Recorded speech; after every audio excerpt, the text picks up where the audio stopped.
ወደ ትዳር ለመግባትና ትዳሩን ለመመስረት 100 ሰዎችን ጥያቄ መጠየቅ እንዳለበት የተሰማው ሰው የሱን ታሪክ ዛሬ ነግራችኋለሁ። በቅድሚያ ግን ይህ ቪዲዮ ብዙዎች ጋር እንዲደርስ ሼር እንድታደርግልኝ ፈልጋለሁ። እንዲሁም ይህን ቪዲዮ ስትጀምር ላይክ በማድረግ እንድትጀምር ፈልጋለሁ። እንዲሁም በረሱል ሰለላሁ ዐለይሂ ወሰለም ላይ ሶላዋት ማውረድንም እንዳትረሳ ኮሜንት ቦታ ላይ ጻፈው። ሰላም አለይኩም ወራህመቱላሂ ወበረካቱሁ። አላህ Subhanahu Wa Ta'ala እዚህ ምድር ላይ ሱና ካደረጋቸው መካከል አንደኛው ትዳር ነው። ወንድና ሴትን ጥንድ አድርጎ ሲፈጥር ወንድና ሴት በሐላል መንገድ ተገናኝተው ተጋብተው በሰላም እንዲኖሩና እንዲሁም አንዱ አንዱን እንዲያዝንለት እንዲዋደዱና እንዲተሳሰቡ እንዲሁም በእነሱ መካከለም ዘርን እንዲፈጥሩ አላህ Subhanahu Wa Ta'ala ፈቀደ። ይህ ፍቃዱም ደግሞ እዚህ ዱንያ ላይ ምርጥ ከሚባሉ ጀነት ከሚባሉ ነገሮች መካከል አንዱ እንዲሆን ተደረገ። ታዲያም ይሄንን ተግባር ለመተግበር አንድ ሰው እስኬት ድረስ እንደሄደ ልነግራችሁ ፈለኩኝ። ትዳር በጣም ወሳኝ ጉዳይ ነው። ምናልባት አንዳንድ ሀገራቶች ላይና በፊት ቆየት ባሉት ጊዜያቶች ላይ ስልጠና ይሰጥ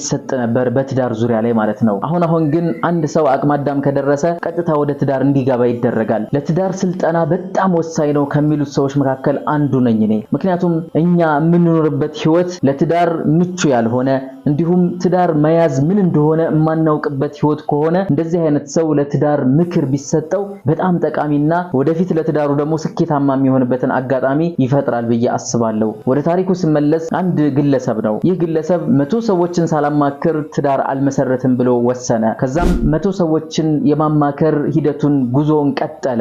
ብዙ ሰዎችን አማከረ። 99 ሰዎችን አማክሮ ጨረሰና ከዛም በኋላ መሸበት። ወደ ቤቱ ሲገባ 100ኛ አንድ ሰው ይቀረኛል። ስለዚህ ነገ አንድን ሰው አማክራለሁ። ያ ሰው ደግሞ ገና ስወጣ ከቤቴ ያገኘሁት ሰው ነው የሚሆነው። ወንድም ይሁን ሴት፣ ህፃንም ይሁን ትልቅ ሰው፣ እንዲሁም እብድም ይሁን ጤነኛ እሱን አማክራለሁ ብሎ ወሰነ። ከዛም ውሳኔው ደግሞ ወደ መሐላ ገባ ማለት ነው። መሐላው ማፍረስ የለበትም ከዛ በኋላ። ከዛም ጧት ተነሳ።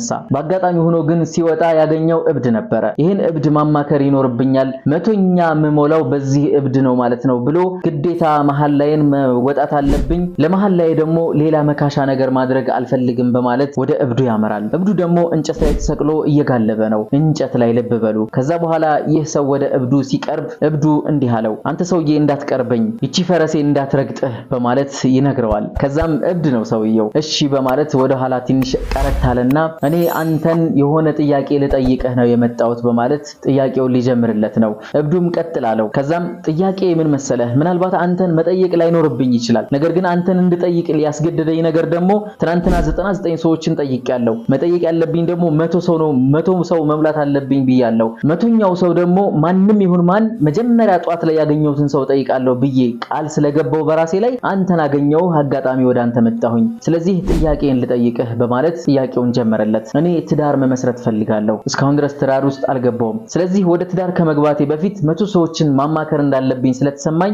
አንተ 100ኛው ነህ። ስለዚህ እንድትመክረኝ ፈልጋለሁ። ምን አይነት ሴት ነው ማግባት ያለብኝ ብሎ ይጠይቀዋል። ከዛም ያ ሰው ቀለል አድርጎ እብድ ነው እንግዲህ አስቡት፣ ቀለል አደረገና 3 አይነት ሴቶችን ጠቀሰለት። የመጀመሪያዋ አለው ያንተ የሆነች ሴት ናት። ሁለተኛዋ ደግሞ ያንተም ያልሆነች የሌላም ሰው ያልሆነች ሴት ናት። ሶስተኛዋ ደግሞ ሙሉ ለሙሉ ያንተ ያልሆነች የሌላ ሰው የሆነች ናት በማለት ቀለል አድርጎ መልሱን መለሰለትና መንገዴን ልቀቅልኝ ልሂድበት ብሎ ያንን እንጨት እየጋለበ ወደፊት ሄደ ማለት ነው። ከዛም ሰውየው ትንሽ ከቆየ በኋላ ምን እንዳለው አልገባውም። የመጀመሪያዋ ያንተ ብቻ የሆነች ናት አለኝ። ሁለተኛዋ ደግሞ ያንተም የሌላም ያልሆነች ናት አለኝ። ሶስተኛዋ ደግሞ ያንተ ያልሆነች የሌላ ሰው የሆነች ናት አለኝ። ምን ለማለት ፈልጎ ነው? ይሄ ሰውዬ እብድ ነው። የሚናገረው ንግግር ግን በጣም ከባድና አሽሙራዊ የሆነ ንግግር ነው።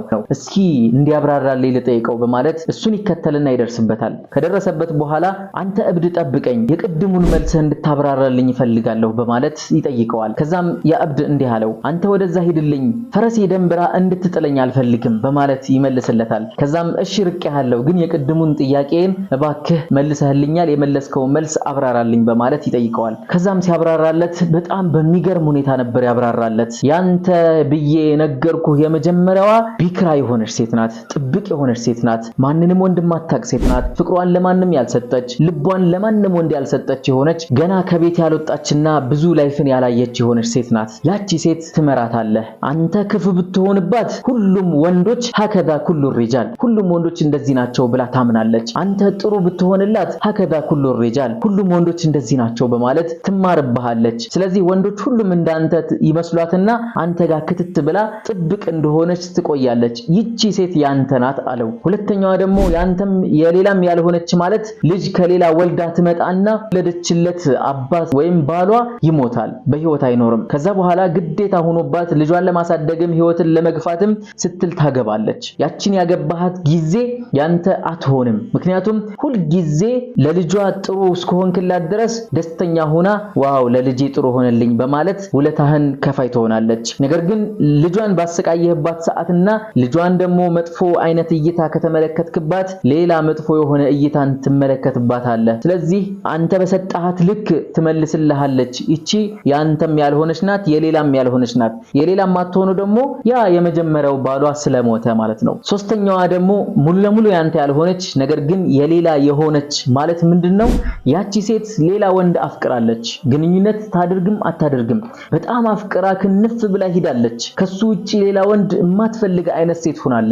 ነገር ግን ያ ወንድ እሷን አያገባትም፣ አይፈልጋትም። ትዳሩን መስርቷል፣ ህይወቱን እየመራ ነው ያለው። እሷንም ዙሮ አያያትም፣ አይፈልጋትም፣ ሁላ ትቷታል። በሰዓቱ ታዲያ አታገቢም ቆመሽ ቀረሽ ምናምን እያሏት ሰዎች ሲጨቀጭቋት መጨረሻ ላይ አንተን ታገባሃለች። አንተን የምታገባበት ምክንያት ግን ስሟን ለማደስ እንዲሁም በፊት የነበረውን ታሪኳን ለመርሳት ስትል ነው የምታገባው። ያንን ደግሞ ማድረግም አትችልም። በውስጧ ያለው ሌላ ሰው ነው። አሁን ፊት ለፊት ያለው አንተ ነህ። ሁሉ ጊዜ ጥሩ ባደረክላት ቁጥርም መጥፎ ባደረክላት ቁጥርም አንተን የምታወዳድርህ በፊት ከነበረው ባሏ ወይም ፍቅረኛዋ ጋር ነው የምታወዳድርህ። ይቺ ያንተ ያልሆነች ሴት ናት በማለት መልስ ይመልስለታል ማለት ነው። ይህ አስቡ፣ ከእብድ ነው ይሄ መልስ የተሰጠው። ከዛም ሰውየው 99 ሰዎችን ጠይቆ ያልተመለሰለትን መልስ አሁን ግን ተመልሶለት በጣም ደስተኛ ስለነበረ ውስጡ እብዱን አንድ ጥያቄ ጠየቀው። እኔ እኮ 99 ሰዎችን ጠይቄያለሁ፣ እንደዚህ አይነት ጥበባዊ የሆነ መልስን ግን ማንም አልመለሰልኝም።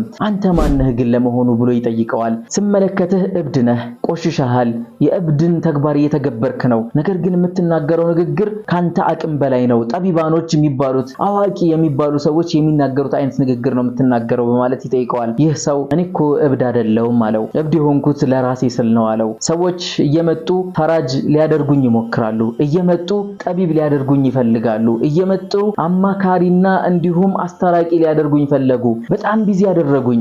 እኔ ቀደም ብዬ ከማበዴ በፊት አውቄ እብድ ልምሰልና ሰዎች እንዲሸሹኝ ላድርግ በማለት እብድ መስዬ ሰዎች እንዲሸሹኝ በማድረግ የምተውን ተዋናይ ነኝ በማለት ይነግረዋል ማለት ነው። በዚህ ሰዓት ሰውየው መልሱም ተመልሶለታል። ይሄንን እብድ መሳይ እብድንም አመስግኖ ወደ ቤቱ ይሄዳል።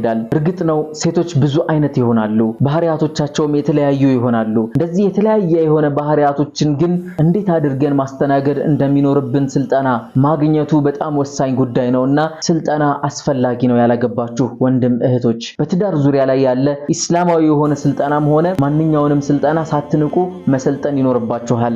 ምክንያቱም ቤተሰብ የሚባለው ነገር ሀገርን የሚመሰርት ነገር ስለሆነ ማለት ነው። አንተ የምትወዳት እሷ የምትወድህ፣ የምትወልድልህ፣ የምታከብርህ፣ የምትንከባከብህ ወይም ደግሞ ለሷ የምታሳያት ፊትና የምትሄድበት መንገድ የተሻለ እንዲሆን ስልጠና ያስፈልጋል። ወሰላሙ አለይኩም ወራህመቱላሂ ወበረካቱ።